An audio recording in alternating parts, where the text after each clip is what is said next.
Love of Country by George Frisby Hoare, out of the Book of Patriotism, part of the Young Folks Library, Volume 18.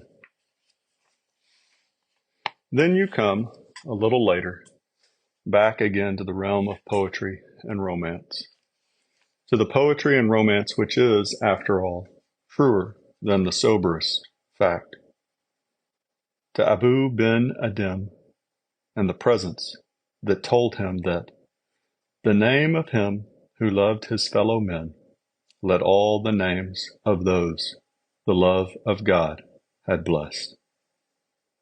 And to the boy stood on the burning deck, and Bryant's waterfowl, and Byron's Isles of Greece, and Halleck's Marco Baziris, and John Sterling's Alfred the Harper, and many others.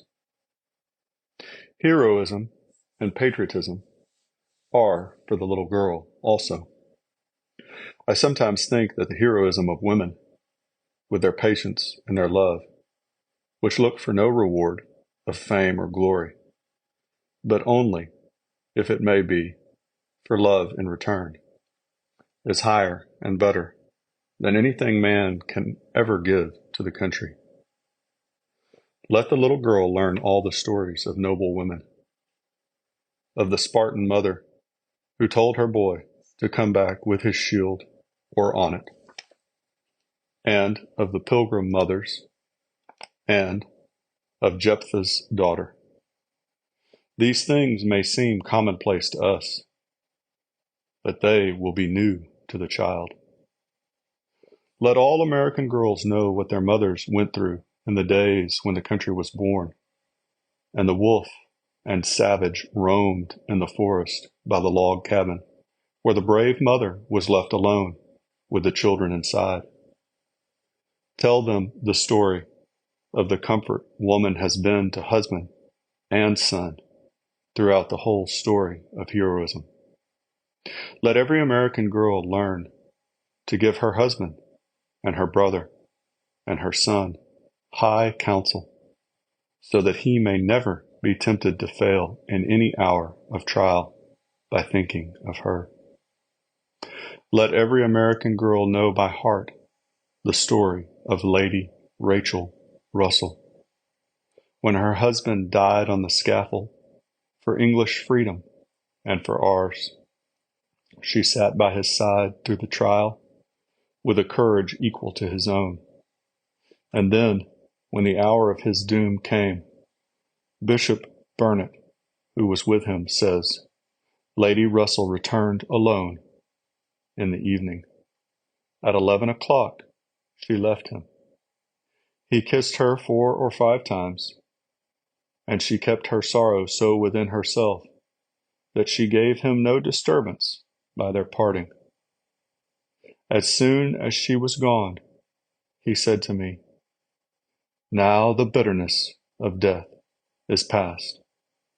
For he loved and esteemed her beyond expression, for she well deserved it in all respects. He ran out into a long discourse concerning her, how great a blessing she had been to him, and said what a misery it would have been to him if she had not had that magnanimity of spirit joined to her tenderness, as never to have desired him to do a base thing for the saving of his life. Fill the boy's soul with the inspiring literature of patriotism. Teach him the noble story of his country. There are not many passages of shame or disgrace or failure. These, if any such there ever shall be, it will not hurt him to skip. But let him learn the catalogue of the brave deeds that have been done for the country, and the lives and deaths of our heroes. He will not forget them after he has once heard or read the story. Let him learn word for word the eloquent passages which express the lofty emotions in which love of country has been clothed, whether in prose or verse. Let him learn to love them, and he will remember them.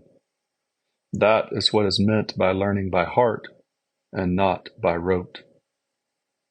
Take those that are in verse or in rhythmic verse, so he will hum them like a tune. They will come up to him in times of danger or temptation, and will be his sure reliance when any enemy demand that he surrender. Just after the statue of Webster, given by New Hampshire, was placed in Statuary Hall in the Capitol at Washington, I had a letter from a veteran of the Civil War who had just read what had been said in the Senate. He told me that one night he was on picket duty in a lonely place near a wood where 2 sentinels in succession had been shot down at night.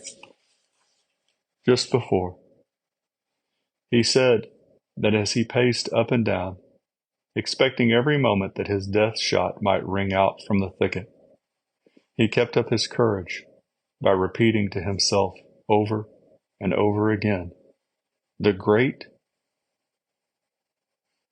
peroration of Webster's reply to Hank, ending with liberty and union, now and forever, one and inseparable. George Frisby Hoare.